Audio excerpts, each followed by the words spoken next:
Kwa kutoa pongezi nyingi sana. Kama nilivyosema, kamati ya maandalizi japo haijafanikiwa vizuri kama ambavyo tulitarajia, bado, narudia tena, bado mwaka jana ule ukumbi wa Kabanga wacha kabisa, toka mapokezi pale nje, ukumbi unaitwa nini, Free Park, ndio shamla zilianzia pale ukumbini. Ukumbi ulipendeza, lakini pia na itifaki ulivyopangilia, mambo yalikuwa mazuri, ukumbi ulijaa. Lakini sasa cha ajabu, nawaambia, baada ya hapo kulikuwa na vichangamoto. Wengine wakahisi walitengwa, walibaguliwa, walifanyeje? Jamani, akina mama mna mengi ya kujivunia sana. Hii siku yenu niwaeleze tu, tumepata maelezo mazuri sana. Ile ni sana historia ya movement zilivyoanza za kina mama toka mwaka 1908 huko New York. Tumeambiwa hivyo, walikuwa wakidai kupunguziwa masaa ya kazi, lakini ujira usioridhisha na haki ya kupiga kura. 1908, imagine mpaka leo 1910, siku hii ikaingia rasmi kwenye kalenda za dunia na mwanamama mmoja, tunaambiwa Mjerumani, Clara. Nakumbuka sana ile jina la Clara, binti yangu mkubwa anaitwa Clara, na nina ushuhuda wa kutosha. Baada ya hapo tuliendelea kuikumbuka na kuienzi hii siku mpaka leo. Ndio maana leo tuko hapa, ni siku yenu akina mama. Lakini nimejaribu kukaa mwenyewe tu, nikaanza kutafakari, hivi mama hasa na nini, ana sifa zipi hasa mama? Si ndio hivyo? Moja, binadamu wote hapa duniani tumezaliwa na kina mama na nini, akiwemo DC wenu Kanali Kahaba. Hata makofi hamna, manake ameshachoka. Yaani ukimwona mwanaume mbwembwe zake zote amezaliwa na nani? Nani kama mama? Hayupo, never. Tembeeni kifua mbele ya kina mama zetu. Mmetuleta duniani, ndio mlioijaza hii dunia ni ninyi akina mama. Kwa hiyo nikajaribu kutafakari tu mwenyewe, mama ana sifa zipi? Ni moja, mama ni mthubutu. Uongo kweli? Uongo kweli jamani? Mama ni mthubutu. Pili, mama ni mjasiri. Ana ujasiri wa pekee, waina yake tofauti na sisi wanaume. Ndugu zangu, fanyeni research. Mwanaume anaweza akakimbia familia, sio mama. Uongo kweli? Kule Usukumani miaka fulani tulikuwa tunapita vipindi mbalimbali vya njaa. Waliokuwa wanakimbia familia asubuhi na mapema alfajiri, amelala mbele ni mbaba, sio mama. Mimi sijawahi kuona mama anakimbia watoto wake, never. Yupo jamani, yupo. Nisikilize basi, mnaochati sana huko. Hii ni somo adimu, mko busy na tusi. Baby, niko hapa. Jamani, nisikilizeni kwanza. Baby ipo tu. Baada ya hapo mtaendelea kuchati. Mama huwa anasimama imara kwenye familia yake, kwa watoto wake. Hakimbii watoto hata siku moja. Lakini mama hakati tamaa. Siku zote huwa anajipa moyo. Hata akikimbiwa na mume wake, hata akibaki mjane, anasimama imara. Nimeachwa na mume wangu, amekimbia mume wangu, mimi nitasimama. Hamteteleki. mmepewa roho ya pekee ya ujasiri na Mwenyezi Mungu. Hongereni sana.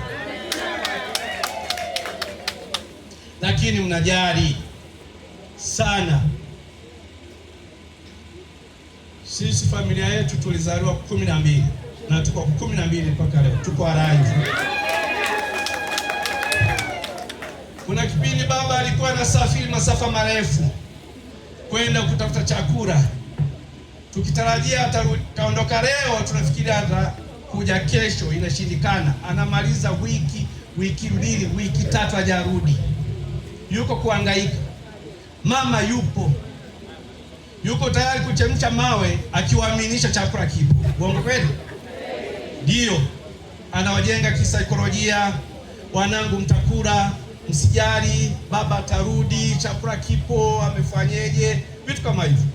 Baba harudi. Siku ya kwanza, ya pili, mama yupo.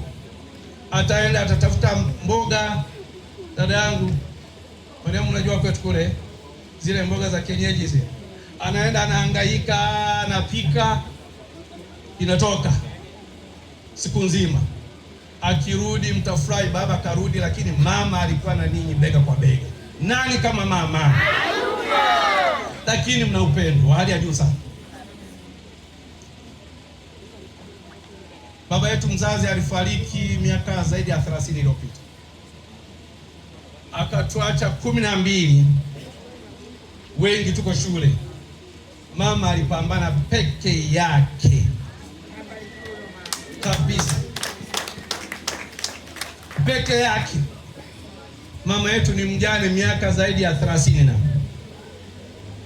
sasa na miaka 83. 12 watoto si mchezo. Jamani, Usukumani kule si mchezo, wanaotoka Usukumani. Sisi kwetu tumezaliwa interval ya mwaka mmoja.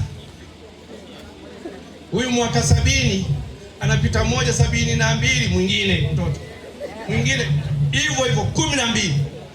Tuna gap la mwaka mmoja. Tulikuwa tunafuatana, mkienda shule utafikiri wa mapacha 4. Tuna dada, tuna kaka, mimi, mdogo wangu, wote. Tulipishana dada yetu tu ambaye alikuwa anatutangulia darasa moja, wengine watatu wote tulikuwa darasa moja. Kwenda sekondari ilikuwa kimbembe. Wote tulifaulu. Mimi naenda seminari, wenzangu anaenda shule za serikali. Ilikuwa ni shughuli. Mama akawa anatuaminisha, wanangu mtasoma. Tunamuuliza mama, tutasoma, hela unayo? Anatueleza, jamani wanangu, nina afya yangu, ni mzima, nitalima vibarua, nitafanya kila aina ya kazi, lakini mtasoma. Jamani, hivi mnanielewa? Natoa kaushuhuda kidogo, mjue akina mama mkoje. Jamani, akina mama sio mchezo, na waheshimu na waogopa na wapenda. Mama yetu alipambana, watoto 12 wote tulienda shule, tulifika sekondari, wako wa chuo kikuu. Tuna wanajeshi mle, kati ya 12 tuko wanajeshi 4. Tuna mwalimu wa chuo kikuu ana PhD, ni dokta anayenifuata. Kuna walimu, kuna polisi, yani karibu idara zote ziko mle. Kutoka kwa mama ambaye aliachwa na mume wake, hana lolote, hana kitu. Baba hakuwa na kazi, mama hakuwa na kazi, ni mkulima tu, lakini alimanage. Nani kama mama?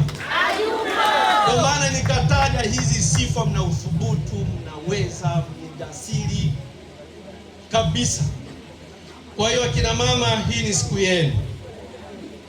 Hii ni siku yenu, lazima mpate muda wa kutafakari. Huwa mnapita changamoto nyingi sana. Namuona dada yangu hapa, dada nani Shogotera. Upo mama? Hongera sana mama. Mnapata changamoto za ardhi.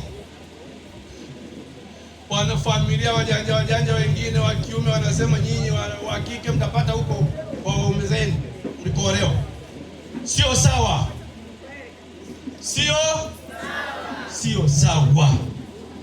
Kwa hiyo akina mama, hebu muimarishe upendo. Na changamoto ya kutopendana vizuri, niwaeleze ukweli, mna vimajungu vimaneno ambavyo havijengi.